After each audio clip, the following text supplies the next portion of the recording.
ಜಿಲ್ಲೆಯಾದ್ಯಂತ ಮದ್ಯ ಮಾರಾಟ ಬಂದ್ ಆಗಿದೆ. 31ನೇ ತಾರೀಕಿನ ತನಕ ಮಾರಾಟಕ್ಕೆ ಬ್ರೇಕ್ ಬಿದ್ದಿದೆ.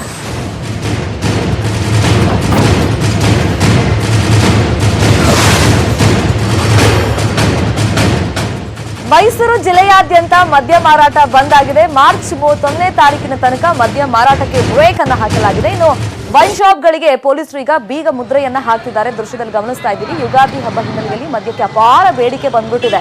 ಯಾವಾಗ ಜನರಿಗೆ ರಜೆ ತಗೊಳ್ಳಿ ಅಂತ ಹೇಳ್ಬಿಟ್ಟಿದ್ದಾರೆ. ಎಷ್ಟೋ ಜನ ಅಯ್ಯೋ ಬಾರ್ ಓಪನ್ ಇಲ್ಲ ಅಂತ ಮೊನ್ನೆಯಿಂದ ಕೇಳ್ತಾ ಇದ್ರು.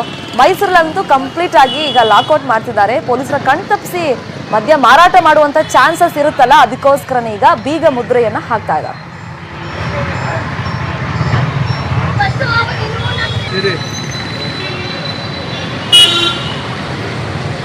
ಮೈಸೂರಲ್ಲಿ ಈಗ 2 ಕೊರೋನಾ ಪಾಸಿಟಿವ್ ಕೇಸಸ್ ಕಂಡು ಬಂದಿದೆ. ಈಗ ಆಗ್ಲೇ ನಾವು ಡಿಸಿ ಮತ್ತೆ ಕಮಿಷನರ್ ಯಾವ ರೀತಿ ಕಟ್ಟುನಿಟ್ಟಿನ ಆದೇಶವನ್ನು ಹೊರಡಿಸಲಾಗಿದೆ, ಕ್ರಮಗಳನ್ನ ಕೈಗೊಳ್ತೀನಿ ಅನ್ನೋ ಬಗ್ಗೆ ಬ್ರೀಫ್ ಮಾಡ್ತಾ ಇದ್ರು ಜನರಿಗೆ ಮಾಧ್ಯಮದ ಮುಖಾಂತರ.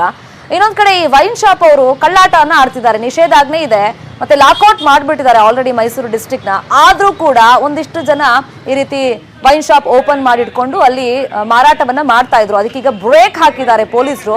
ಎಲ್ಲೆಲ್ಲಿ ಕಣ್ತಪ್ಪಿಸಿ ಈ ರೀತಿ ಮಾರಾಟ ಮಾಡ್ತಿದ್ರು ಅಲ್ಲಿಗೆಲ್ಲ ಹೋಗಿ ಅದಕ್ಕೆ ಅಂಗಡಿ ಕ್ಲೋಸ್ ಮಾಡಿ ಬೀಗ ಮುದ್ರೆಯನ್ನ ಹಾಕ್ತಿದ್ದಾರೆ. ಈಗ ಮುಂದಿನ ಆದೇಶ ಈ ಲಾಕ್ಔಟ್ ಎಲ್ಲ ಓಪನ್ ಎಲ್ಲ ಆದ್ಮೇಲೆ ಮತ್ತೆ ನಿಷೇಧಾಜ್ಞೆ ತೆರವು ಮಾಡಿದ್ಮೇಲೆ ಮತ್ತೆ ಅದನ್ನ ಬಂದು ಓಪನ್ ಮಾಡ್ತಾರೆ.